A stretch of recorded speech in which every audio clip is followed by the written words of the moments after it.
Hello दोस्तों, कैसे हैं आप। स्वागत है आपका इस पॉडकास्ट में जिसका नाम है बुक्स चाय and a bunch of stories. उम्मीद है कि आपने इस पॉडकास्ट का पहला एपिसोड ज़रूर सुना होगा और उसे पसंद भी किया होगा। अगर आपने उसे नहीं सुना है तो अभी जाके सुन सकते हैं। उम्मीद है आपको पसंद आएगा। जैसा कि आप जानते हैं, इस पॉडकास्ट में हम बातें करते हैं किताबों की, उसमें कही गई कहानियों की, उसमें गढ़े गए किरदारों की और उस किताब को लिखने वाले लेखक की। तो दोस्तों, आज के इस एपिसोड के लिए मैंने जिस लेखक को चुना है उनका नाम है चेतन भगत। आपने एपिसोड के टाइटल से भी समझ लिया होगा, जो कि है मिस्ट्रीज बाय चेतन भगत। और हमने आज के लिए चेतन भगत को क्यों चुना है, उसके पीछे कोई ख़ास वजह नहीं है। बस मैं इस पॉडकास्ट की शुरुआत करना चाहता था, जिसके अंदर हम आगे भी कई और लेखक और उसकी कहानियों के बारे में बातें करेंगे। पर शुरुआत में एक ऐसे लेखक से करना चाहता था जो एक ऑडियंस के अंदर काफ़ी ज़्यादा पॉपुलर है और जिन्होंने इंग्लिश राइटिंग को एक नया ही मुकाम दिया है। चेतन भगत के बारे में मुझे लगता है कि हम लोग जो किताबों से प्यार करते हैं लगभग सारे लोग जानते हैं उनकी जर्नी कैसी रही, वो कहाँ से आए। तो उस बारे में बातें करना बेकार है। थोड़ी सी जानकारी के लिए बता दें कि चेतन एक IITian है। उसके बाद उन्होंने मैनेजमेंट की पढ़ाई करी, फिर वो एक इन्वेस्टमेंट बैंकर थे, फिर कैसे उन्होंने किताबें लिखनी शुरू करी और वो आज की डेट में एक काफ़ी पॉपुलर राइटर हैं, एक पॉडकास्टर हैं और एक मोटिवेशनल स्पीकर हैं।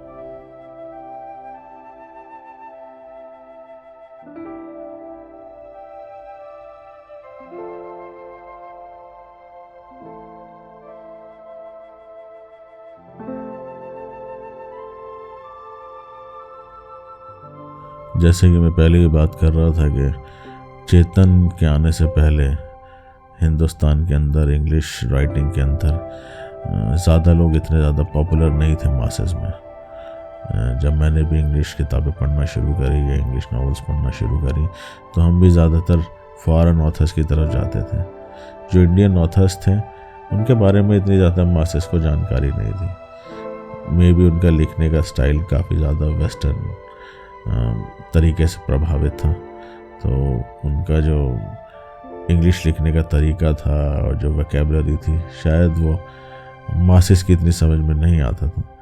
पर चेतन ने आकर उन सारी चीज़ों को बदल दिया और मासेस में वो काफ़ी ज़्यादा पॉपुलर हुए। खासकर उनकी लिखी नॉवेल्स जो हैं हर जगह आपको दिखने लगी, स्कूल कॉलेजेस के स्टूडेंट्स पढ़ने लगे। तो एक तरीके से देखा जाए तो चेतन ने वापस अपनी कहानियों के ज़रिए मासेस में स्पेशली यंग लोगों के अंदर पढ़ने का पैशन दोबारा से डेवलप किया। तो ये उनका कंट्रीब्यूशन हमेशा ही याद रखा जाएगा। भले ही अब उनके किताबों के बारे में क्रिटिक्स काफ़ी कुछ कहते हों, बट फिर भी जो उन्होंने स्टार्ट किया और जैसा वो काम कर रहे हैं आज भी वो हिंदुस्तान के टॉप राइटर्स में गिने जाते हैं। उनकी कहानियों के बारे में आप कह सकते हैं कि कुछ अच्छी थी, कुछ बुरी थी या लोगों को पसंद नहीं आई, but still they are one of the biggest best sellers in India. इसीलिए मैंने आज चेतन के बारे में बात करने के लिए सोचा और उनकी कुछ कहानियाँ मैंने सेलेक्ट करी हैं जिसके बारे में हम आगे बातें करेंगे। दोस्तों, जब मैंने चेतन भगत की किताबों के बारे में पॉडकास्ट बनाने की सोची तो मैं काफ़ी दुविधा में था कि किस किताब के ऊपर बात की जाए। अभी तक कुल मिला के चेतन ने लगभग 12 फिक्शन और नॉन फिक्शन किताबें लिखी हैं और सारी की सारी मैंने पढ़ी हैं। उनमें से कुछ मुझे काफ़ी पसंद आई, कुछ मुझे नहीं पसंद आई, पर फिर भी उसमें से एक किताब को पिक करना मेरे लिए बहुत मुश्किल हो रहा था। उनकी लिखी गई कई किताबों पर बॉलीवुड में मूवीज़ भी बन चुकी हैं, जैसे 3 इडियट्स में उनका कंट्रीब्यूशन कहा जाता है। उनकी एक किताब 5 Point Someone पे बेस्ड है। 2 States वो भी उस पर भी एक मूवी बन चुकी है। हाफ गर्लफ्रेंड उस पर भी एक मूवी बन चुकी है। तो उनके बारे में तो बातें ज़्यादा करने का कोई मतलब था नहीं। चेतन ने हाल फिलहाल में पिछले 2-3 सालों में अपने लिखने के तरीके को थोड़ा सा बदले किया है। मतलब वो पहले एक रोमांटिक किस्म की कहानियाँ लिखा करते थे जिसमें किरदार होता था जो प्रेम में होता था और उनकी जर्नी बताई जाती थी। पर पिछली 3 एक किताबों से चेतन ने एक नए जॉनर में कदम जमाने की कोशिश करी है, वो है मर्डर मिस्ट्रीज एंड थ्रिलर्स। तो उनकी लास्ट जो 3 किताबें आई हैं, an arrange murder, girl in room number 105 और अभी उनकी हाल फिलहाल लेटेस्ट 400 डेज, तो मेरे पास ऑप्शन था कि मैं इन तीनों किताबों में से किसी एक को चुनूं और हम उसके बारे में बात करें और उसमें कहे गई कहानी और किरदारों के बारे में बात करें। पर मेरे लिए बहुत मुश्किल हो रहा था कि मैं किस किताब को चुनता। इसलिए मैंने सोचा कि क्यों ना तीनों किताबों के बारे में बात करी जाए। और उसकी वजह यह है कि तीनों का जॉनर लगभग एक ही है, तीनों के अंदर किरदार, जो मेन किरदार है वो भी एक ही है, और तीनों को लिखने का तरीका भी लगभग मिलता जुलता ही है। उसमें से 2 एक मर्डर मिस्ट्रीज़ हैं और एक सस्पेंस थ्रिलर है। तो मैंने इसीलिए इस पॉडकास्ट का टाइटल भी यही रखा है, मिस्ट्रीज़ बाय चेतन भगत। तो आज हम बात करेंगे इन तीनों किताबों पे। मैं एक एक कर तीनों किताबों के बारे में आपको थोड़ा सा बताऊंगा उनकी समरी क्या है, पर वो इतनी ही समरी होगी जितनी एक किताब के पीछे लिखी होती है। उसकी पूरी कहानी जानने के लिए आपको वो किताब पढ़नी पड़ेगी, वही मज़ा है। इस पॉडकास्ट का मकसद भी यह है कि हम किताबों के बारे में बात करें, जहाँ पर आप जाने नई नई किताबों के बारे में और उनको जाकर पढ़ें और अपना फीडबैक दें। चेतन की किताबों के बारे में बात करने से पहले हम बात कर लेते हैं कि मेरी चेतन की किताबों से मुलाकात कैसे हुई। ये करीब 2008 या 9 की बात है। तब एक मूवी रिलीज़ हुई थी जिसका नाम था 3 इडियट्स। उस वक्त मैं कलकत्ता में रहा करता था और तब तक मुझे चेतन के बारे में इतना ज़्यादा कुछ आइडिया नहीं था, क्योंकि कॉलेज के दिनों में मैंने ज़्यादातर वक्त किताबों के साथ थोड़ा कम पर कंप्यूटर्स पर चैटिंग करते हुए और क्रिकेट खेलते हुए ज़्यादा बिताया था। इंजीनियरिंग के दिनों में हम सारे इंजीनियरिंग स्टूडेंट्स नए नए कंप्यूटर से वाकिफ़ हुए थे, नई नई हमने याहू चैटिंग सीखी थी और उस दौर के सारे लोग जानते हैं कि तब हम चैटिंग में क्या किया करते थे। तो वो एक अलग तरीके का नशा था। तो उन दिनों किताबों से वास्ता थोड़ा कम हो गया था, पॉकेट मनी काफ़ी कम हो गई थी, घर से दूर आ गए थे तो लाइब्रेरी का एक्सेस भी नहीं था, तो इतना फिक्शन, इतनी किताबें पढ़ने का मौका नहीं मिलता था। तो ज़्यादातर समय जो है क्रिकेट खेलते हुए और इंटरनेट पर ही व्यतीत होता था। तो चेतन के बारे में इतना जानकारी तब थी नहीं, पर जब 2008-9 में जॉब करने लगे और कलकत्ता पहुंचा तो वो फिल्म देखी 3 इडियट्स। तब पता चला कि चेतन भगत नाम के एक लेखक का विवाद चल रहा है इस प्रोडक्शन हाउस के साथ। तब थोड़ी कहानी समझ में आई कि इन्होंने कहानी लिखी थी जिसके ऊपर बेस्ड एक फ़िल्म बनी है और वो फिल्म हमें काफ़ी पसंद आई थी। मैंने आज तक 3 इडियट्स कभी देखी है, पर जिस पे वो फिल्म बनी है 5 Point Someone, वो किताब मेरे पास है पर वो मैंने आज तक पढ़ी नहीं है। मालूम नहीं क्यों नहीं पढ़ी, पर वो मैंने कभी पढ़ी नहीं है। पर 3 इडियट्स मैंने पहले दिन ही 2 बार देखी थी। मतलब पहला शो देखा, उसके निकलने के बाद दूसरा शो देखा, और तब टिकट्स काफ़ी सस्ते हुआ करते थे और कलकत्ता में इजीली अवेलेबल भी हो जाते थे। तो इस दौरान इसी तरह मुझे चेतन के बारे में सबसे पहले पता चला, फिर और ढूंढा गया, फिर उनके बारे में और किताबें ढूंढी गई और पढ़ी गई, और उसके बाद मैंने उनकी काफ़ी सारी किताबें पढ़ी, लगभग सारी पढ़ी। बस यही जो मैंने बताया 5 Point Someone, ये मैंने नहीं पढ़ा और मुझे लगता है इसे पढ़ने की ज़रूरत नहीं है, क्योंकि फ़िल्म काफ़ी अच्छी बनाई गई थी। फिल्म तो इनकी बाकी किताबों पर भी बनी है, पर फिर भी वो मैंने पढ़ ली थी। दोस्तों, चेतन की जो पहली बुक थी इस मिस्ट्री सीरीज़ में, वो थी the girl in room number 105। ये इस जॉनर में लिखी गई चेतन की पहली बुक थी। इसकी कहानी कुछ इस तरह होती है कि ज़ारा एक मुस्लिम बॉर्न कश्मीरी लड़की है जिसका एक केशव नाम के लड़के के साथ ब्रेकअप हो जाता है 3 साल पहले, और वो अपनी लाइफ में आगे बढ़ चुकी है। पर जो केशव है वो अभी तक आगे नहीं बढ़ा है। वो वैसे ही रोज़ रात को शराब पीना और उसके बारे में याद करना और दोस्तों के साथ उसके बारे में बातें करना, उसको मिस करना और उसको स्टॉक करना, वो ये सब काम करता है। बट जो लड़की होती है ज़ारा, वो उसको इग्नोर करना ही पसंद करती है, मतलब वो उसके साथ कोई संबंध नहीं रखती है। हाउएवर, एक दिन ज़ारा के बर्थडे पर 3 साल बाद उसको ज़ारा का एक मैसेज आता है जो उसके हॉस्टल के रूम नंबर 105 से आया होता है, जिसमें वो उसको मिलने के लिए बुलाती है। तो केशव को वहाँ पर नहीं जाना चाहिए था, पर केशव वहाँ पे पहुँचता है और उसके बाद क्या कुछ होता है उसमें यही उस कहानी में कहा गया है। वहाँ पर जब केशव पहुँचता है तो वहाँ पर उसको ज़ारा की लाश मिलती है, और उसके बाद जो कुछ होता है वो कहानी इसमें कही गई है, और कैसे केशव उस कातिल का पता लगाता है और क्या क्या अप्स एंड डाउन से उसे गुजरना पड़ता है। पूरी की पूरी कहानी इसी बारे में, और it's a very good and well written book.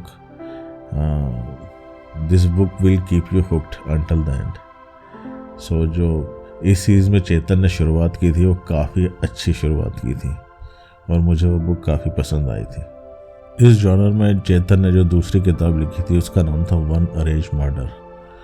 ये भी उन्हीं किरदारों की कहानी है जैसे केशव की, और यहाँ पर उसका एक दोस्त सौरभ जो उसका एक्स रूममेट भी होता है, एक्स कॉलीग भी होता है, दोनों साथ में मिलकर एक इन्वेस्टिगेशन एजेंसी शुरू करते हैं।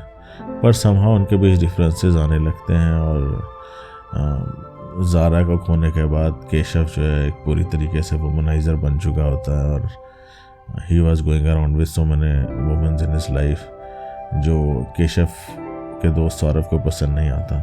सौरभ उससे दूर जाने के लिए डिसाइड कर लेता है, और वो अपनी एक फ्रेंड के साथ जिससे वो मिला था कहीं पर, उसके साथ वो एंगेजमेंट कर लेता है और उनकी शादी होने वाली होती है। केशव को ये सारी चीज़ें पसंद नहीं आ रही होती हैं, वो दोनों के बारे में काफ़ी ताने कसता रहता है, और यहाँ पर बॉडी शेमिंग भी काफ़ी यूज़ की गई है। और इसी बीच सौरभ की जिस लड़की के साथ एंगेजमेंट हो रखी होती है वो उसको करवा चौथ के दिन मिलने के लिए बुलाती है, और जब सौरभ वहाँ पे पहुँचता है तो उसको उसकी लाश मिलती है। अब आगे की कहानी यही होती है कि किसने उसकी मंगेतर का कत्ल किया है, क्यों किया है, क्या वजह है, और वो केशव से मदद मांगता है। केशव और सौरभ मिलकर उस कहानी को सॉल्व करते हैं। ये चेतन की one of the best sellers books में से एक है, और इस जॉनर में जो उन्होंने तीनों किताबें लिखी हैं उन तीनों किताबों में से मुझे ये किताब सबसे ज़्यादा पसंद आई थी, उनके लिखने के स्टाइल की वजह से। पर अगर आप देखें कि कत्ल उसमें किसने किया है, तो अगर आप लोग मिस्ट्री और मर्डर मिस्ट्री और इस जॉनर की किताबें पढ़ते हैं और आप काफ़ी अच्छे से पढ़ते हैं, तो आपको शायद आखिरी के 100 पन्नों से पहले ही पता चल जाएगा कि कत्ल किसने किया है। पर उसकी वजह क्या है वो शायद आपको पता ना चले, पर यह ज़रूर पता चल जाएगा कि कत्ल किसने किया है। ये उनकी पहली किताब गर्ल इन रूम नंबर 105 और वन अरेंज मर्डर का एक डिफरेंस था कि जो पहली किताब थी उसका सस्पेंस आपको आखिरी तक पता नहीं चलेगा, पर इसका करीब 100-125 पेजेस पहले आपको मालूम चल जाएगा कि किसने कत्ल किया। पर फिर भी ये काफ़ी वेल रिटन है, काफ़ी चली भी थी ये किताब। It's a very one of the popular book, और आपको ये ज़रूर पढ़नी चाहिए। अब हम बात करते हैं इस जॉनर में लिखी गई उनकी तीसरी और सबसे लेटेस्ट बुक का, जिसका नाम है 400 डेज़।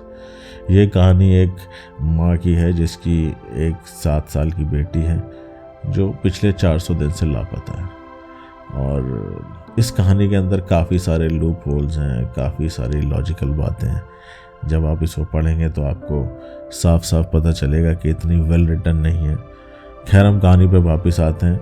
तो एक लड़की है जो 400 दिन से लापता है, और कोई उसको ढूंढने की विशेष कोशिश नहीं कर रहा है, पुलिस भी कोई इतना ज़्यादा इंटरेस्ट नहीं दिखा रही है।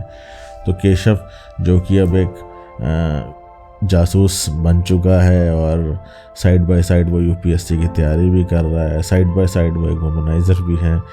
तो वो इस लड़की की माँ से मिलता है, या उस लड़की की माँ इससे मिलती है, और वो उसे बताती है कि ऐसे ऐसे मेरी बेटी गायब है और मैं चाहती हूँ कि आप उसे ढूंढने में मेरी मदद करें। तो कैसे केशव उनकी मदद करता है, और उन बीच क्या क्या होता है, और उन दोनों के बीच में क्या क्या होता है, इसी के ऊपर ये सारी कहानी बेस्ड है। बट इसका जो प्लॉट है वो बहुत लूजली बेस्ड है। मतलब आप जब इसे पढ़ेंगे तो आप इसे पढ़ तो लेंगे पर आपको इतना मज़ा नहीं आएगा। उसमें जो कुछ बातें की गई हैं, जो रीजंस बताए गए वो काफ़ी इलॉजिकल लगेंगे आपको। और जैसे कि हिंदुस्तानी कई स्टार प्लस के टीवी शोज़ की कहानी होती है, लगभग आपको वैसी लगेगी।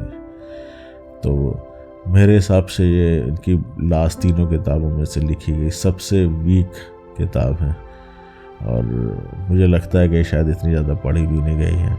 एक इसका इम्पॉर्टेंट फैक्टर ये भी है कि चेतन ने इस किताब की इतनी ज़्यादा पब्लिसिटी भी नहीं करी थी। मतलब जब उन्होंने वन अरेंज मर्डर लॉन्च करी थी तभी उन्होंने बोल दिया था कि उन्होंने एक और किताब लिख ली है जो कि बिल्कुल रेडी है और जो कुछ समय बाद वो रिलीज़ कर देंगे। वो इसी किताब की बात कर रहे थे। तो मुझे लगता है उन्हें खुद भी शायद मालूम था कि ये इतनी अच्छी वेल रिटन नहीं है, तो उन्होंने इतना ज़्यादा या पब्लिशर्स ने मार्केटिंग पर इतना पैसा खर्च नहीं किया। पर फिर भी जो लोग बिगनर्स हैं वो इसे पढ़ सकते हैं। इट्स अ गुड थिंग, इतनी बुरी भी नहीं है। पर जो लोग काफ़ी पढ़ते हैं मुझे लगता है कि उन्हें शायद ये किताब थोड़ा बोर करेगी। दोस्तों, आप सुन रहे हैं बुक्स चाय and a bunch of stories मेरे साथ, और हम यहाँ बात कर रहे हैं चेतन भगत की 3 लेटेस्ट किताबों की, उसकी कहानियों की और उसके किरदारों की। तो अभी तक हमने बात करी उनकी कहानियों की, अब हम बात करेंगे उसमें गढ़े गए किरदारों की।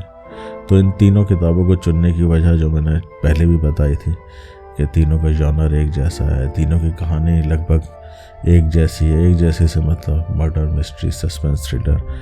और दूसरी वजह यह भी थी कि इसके जो मुख्य किरदार है केशव, वो भी तीनों कहानियों में एक ही हीरो है केशव, और उसका दोस्त Saurabh. Girl in room number 105 में जैसे आपको पता था कि उसका एक कश्मीरी लड़की के साथ अफेयर था जिसका कत्ल हो जाता है। उसके कत्ल होने के बाद वो कैसे उसकी साजिश का पर्दाफाश करता है। उसके बाद दूसरी कहानी में वो एक दूसरी मर्डर मिस्ट्री में पहुंचता है जहां पे अब तक वो एक वुमनाइज़र बन चुका था, और वहाँ पर भी मर्डर मिस्ट्री सॉल्व करते करते उसे दोबारा से प्यार हो जाता है। वो भी सच्चा प्यार हो जाता है दोबारा, और कहानी ख़त्म होते होते वो प्यार भी ख़त्म हो जाता है। और तीसरी कहानी में जो थी 400 डेज़, उसके अंदर उसे विक्टिम की माँ के साथ ही प्यार हो जाता है और दोनों में संबंध भी बन जाते हैं, जो कि काफ़ी अटपटा था कहानी के हिसाब से। कि जैसे एक आप प्राइवेट इन्वेस्टिगेटर को हायर करते हो और वो आपकी बेटी को ढूंढ रहा है, और इसी बीच आपके अपने परिवार में संबंध सही नहीं है और आप उस डिटेक्टिव के साथ ही इन्वॉल्व हो जाते हो। तो ऐसी कई सारी बातें थी जो कुछ लोगों को काफ़ी पसंद उसमें नहीं आएंगी। और मैंने बात की थी बॉडी शेमिंग की भी कहानी के अंदर।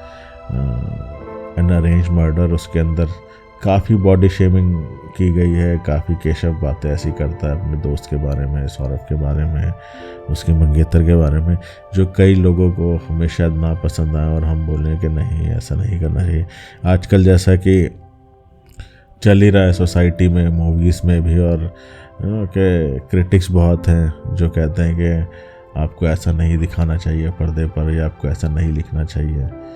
पर मुझे लगता है कि ये क्रिएटिव आर्टिस्ट जो होते हैं या लेखक होते हैं, कुछ भी होते हैं, उनको ये आज़ादी होनी चाहिए कि समाज में जो कुछ हो रहा है वो उस बारे में लिखें। और ये कोई उनकी मॉरल रिस्पॉन्सिबिलिटी इतनी भी नहीं है कि जो समाज की सच्चाई को वो छुपाएं। रादर देन जो कुछ क्रिटिक्स बैठ के ये बोलते हैं कि ये सब बातें नहीं लिखनी चाहिए, इन सब की जगह उन्हें, मुझे लगता है कि समाज को इस बारे में ज़्यादा जागरूक करने की ज़रूरत है कि समाज को वो सारी चीज़ें नहीं कहनी चाहिए। जब वो समाज वो सारी बातें कहना बंद कर देगा तो एक कहानीकार भी शायद वो सारी बातें लिखना बंद कर देगा, क्योंकि हर दौर का लेखक उस दौर के समाज को ही रिप्रेजेंट करता है। जब मैं ये सारी बातें कर रहा हूँ तो मुझे एक बहुत ही मशहूर शायर और लेखक सादक हसन मंटो की कुछ बातें याद आती हैं, जो कहते हैं कि ज़माने के जिस दौर से हम गुज़र रहे हैं, अगर आप उससे वाकिफ़ नहीं हैं तो मेरे अफसानों को पढ़िए।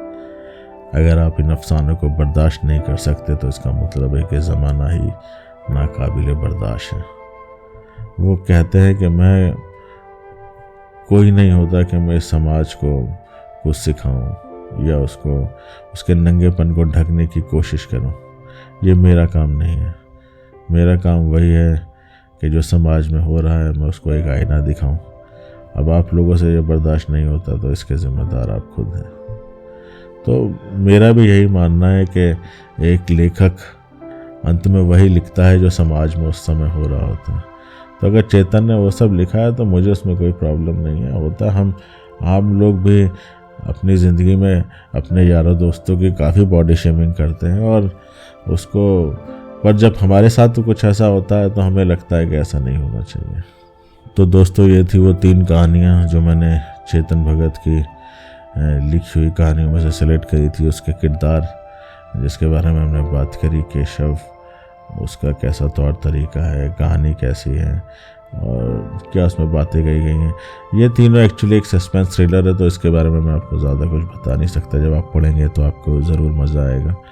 और मेरे हिसाब से इन तीनों में सबसे अच्छे तरीके से जो लिखी गई है वो है वन अरेंज मर्डर, और जिसमें सस्पेंस सबसे अच्छा है वो है the girl in room number 105, और जो सबसे वीक किताब लिखी है वो उनकी लेटेस्ट है 400 डेज। पर फिर भी आप इन तीनों किताबों को पढ़िए, और जैसे कि हमारा मोटो है कि किताबें पढ़ते रहना चाहिए, पढ़िए। इनसे आप कुछ नहीं सीखेंगे तो कम से कम आपका एंटरटेनमेंट ज़रूर होगा। दोस्तों, उम्मीद है आपको बुक्स चाय एंड बंच ऑफ स्टोरी का ये एपिसोड पसंद आया होगा। आज हमने कोशिश की थी चेतन भगत की कुछ किताबों को उठाकर उसके बारे में बात करने की, और उसके किरदारों की, उसकी कहानियों के बारे में बात करने की। चाहते हैं कि आप अपने फीडबैक हम तक पहुँचाएँ अपने कमेंट्स के ज़रिए, और हमें और क्या करना चाहिए। कुछ ऐसी किताबें जिनके बारे में आप जानना चाहते हैं तो हमें ज़रूर बताइए। हम कोशिश करेंगे कि हम उनके बारे में बातें करें। बुक्स चाय एंड बंच ऑफ स्टोरीज़ का नेक्स्ट एपिसोड आपको मिलेगा अगले हफ्ते फ्राइडे शाम 6 बजे। तब तक के लिए अपना खूब ख्याल रखिए। अब आपसे मुलाकात होगी अगले शुक्रवार शाम 6 बजे। सुनते रहिए बुक्स चाय and bunch of stories. Thank you.